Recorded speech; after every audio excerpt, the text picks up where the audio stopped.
November 30th, 1994. A cruise ship is burning in the middle of the Indian Ocean, 150 miles from land.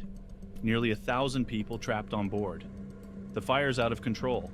The ship is sinking, and the only way off involves climbing down a rope ladder into the pitch-black sea. This is a disaster at sea that would push passengers and crew to their absolute limits. But here's what makes this story truly unbelievable. One of the heroes on board had already survived another sinking ship just 3 years earlier. The MS Achille Lauro, the Blue Lady, a vessel with a history so violent, so controversial, that by the time she met her end, she'd already cheated death more times than anyone could count. This is the story of how a beloved cruise liner became a floating inferno, and how the people trapped on board fought to survive. The Achille Lauro started her life in 1939 as the Wilhelm Gustloff. Wait, wrong ship. Actually, she was the Willem Reis.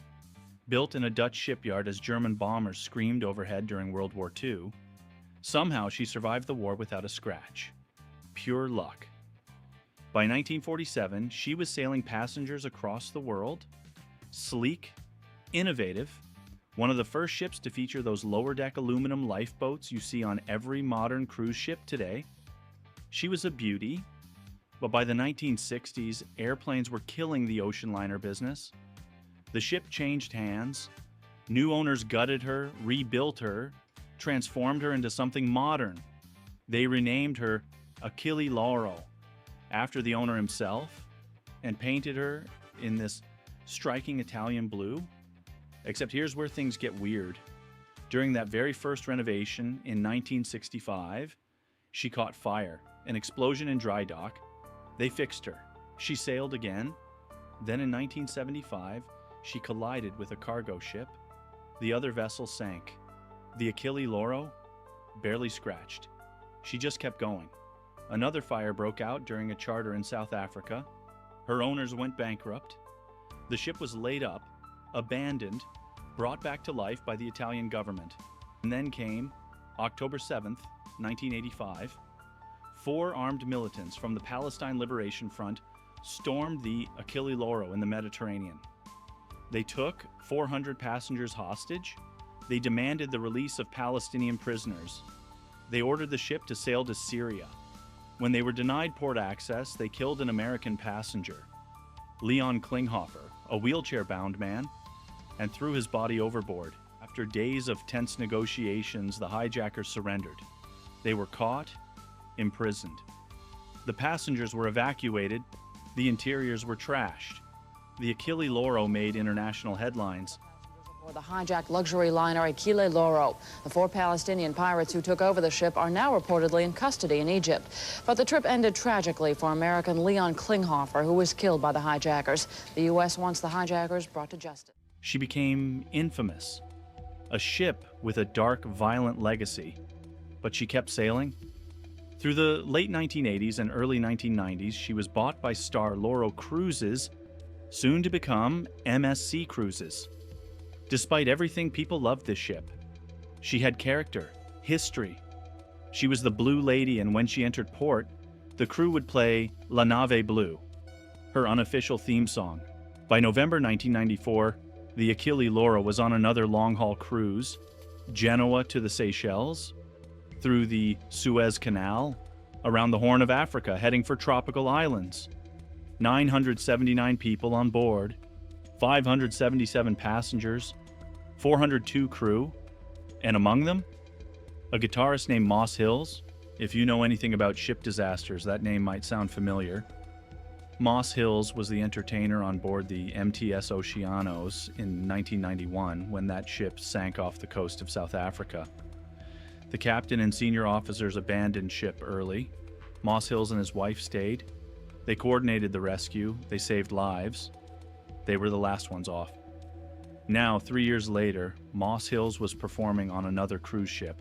Same job, same routine, playing guitar in the lounge, keeping passengers entertained. What are the odds? November 30th, 1994.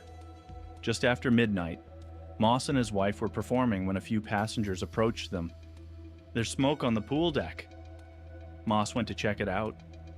sure enough, smoke, and crew members trying to fight a fire with hoses. Moss helped them spray water onto the flames, except that was exactly the wrong thing to do. The fire was coming from the engine room, an oil-based fire, probably a burst piston head in one of the diesel engines that had been running since 1944, or maybe a crankcase explosion. Either way, the cooling oil hit the exhaust system and the whole thing ignited. Putting water on an oil fire doesn't extinguish it, it spreads it. Within minutes, the power went out. The Achille Lauro went dark. The ship began drifting in the middle of the Indian Ocean, 150 miles from Somalia. The captain made the call, all passengers to the top decks, prepare to abandon ship. Moss and the other entertainers kept everyone calm, but as the night dragged on, the situation got worse. Smoke poured from the funnels. The crew formed a human chain using pool water to fight the flames. It wasn't working. By sunrise, the ship was listing to port. All that water they'd been using to fight the fire was collecting below, making the ship unstable. Passengers were getting desperate. One man approached Moss, frantic. "I need to get back to my cabin. I have medicine. If I don't get it, I'll die." Moss made a decision. He grabbed pool towels, soaked them in water, wrapped them around his head and body, just a gap for his eyes, and went down into the smoke-filled corridors. The heat was suffocating. The smoke was so thick Moss could barely see. He found a fire door, turned the rotary handle, pushed through. No flames on the other side, just smoke. Dense, choking smoke. He pushed forward, deeper into the ship, trying to reach the cabin, but the smoke was too much. He couldn't breathe. His lungs were burning. Panic set in. He turned back, found the fire door again. The handle was broken. He couldn't open it. That moment of pure terror, trapped, suffocating, no way out. He thought he was going to die in there. But he knew the ship. He remembered a small bar nearby that served the pool deck. If he could find it, he could climb over the counter and get outside. He stumbled through the smoke, found the door, got inside, climbed over the bar, collapsed onto the open pool deck. He made it out. Barely. The man who needed the medicine? Moss never got it.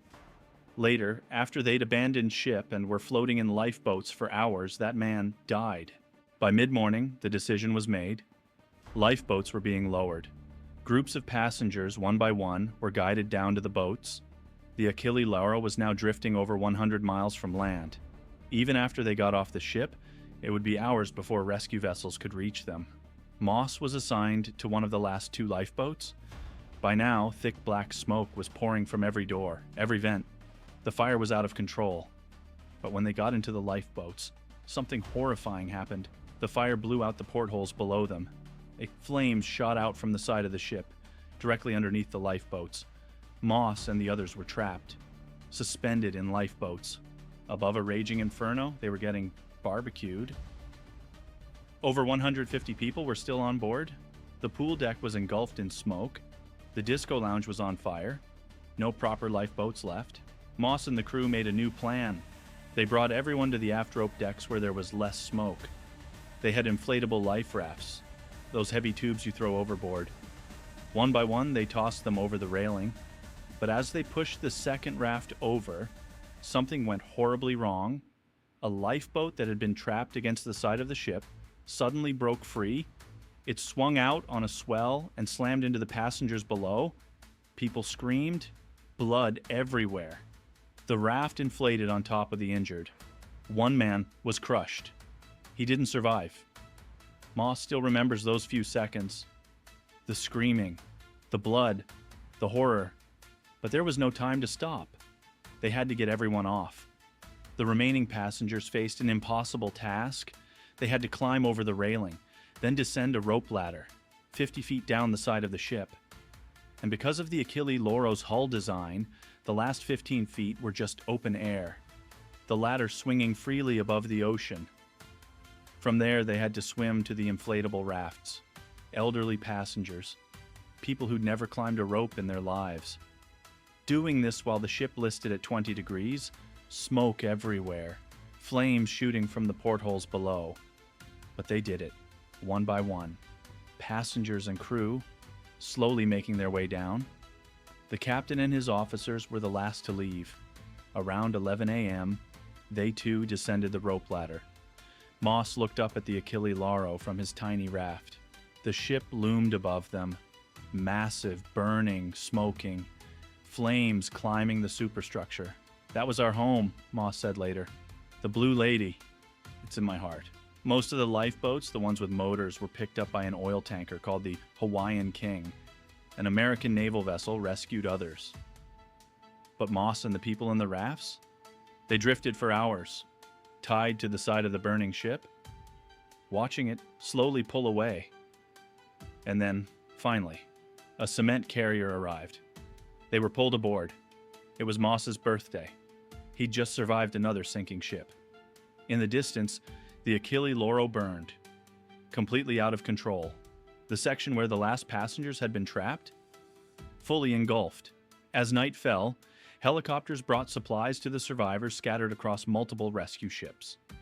In the darkness, the only light came from the flames of the burning ship on the horizon.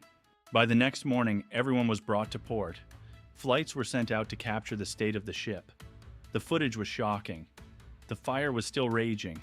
The entire superstructure was charred black, smoke billowing into the sky. A fire tugboat was sent to tow her in. But on December 2nd, 1994, 42 hours after the fire began, the Achille Lauro exploded, capsized, and sank. 6:10 p.m., the Blue Lady slipped beneath the waves. There are no known photos or videos of that final moment. Out of 979 people on board, 4 died. 2 from medical events during the rescue, 1 from the lifeboat accident, 1 passenger who went missing trying to return to their cabin. Considering how close they all came to being trapped by that fire, it's a miracle it wasn't far worse. If you watch till here, then please subscribe. Moss Hills had now survived 2 cruise ship disasters in 3 years. So had his fellow entertainer, the late Robin Boltman, who'd also been on the Oceanos. The odds of that? Astronomical. Star Lauro collected £11 million in insurance. They rebranded as MS Sea Cruises in 1995. Today, they're the 3rd largest cruise line in the world. As for the Achille Lauro herself, she's never been found. 125 miles off the coast of Somalia, 4,500 meters below the surface. That's 14,000 feet, deeper than the Titanic. She's likely lost forever. A ship that survived World War II bombing raids before she even launched. That caught fire multiple times. That collided with other vessels and kept sailing. That was hijacked, laid up, abandoned, resurrected. The Achille Lauro, the Blue Lady, had more lives than any ship had a right to, but in the end, it was fire that finally claimed her. 979 people fought their way off a burning, sinking ship in the middle of the ocean. They climbed rope ladders into darkness. They drifted in tiny rafts while flames lit up the night. They survived because passengers and crew came together when it mattered most. The Achille Lauro's gone, but the people who were there, who fought to save each other, they carry her memory, the Blue Lady, lost to the sea. If you enjoyed watching this, consider subscribing because I will be dropping new videos every week.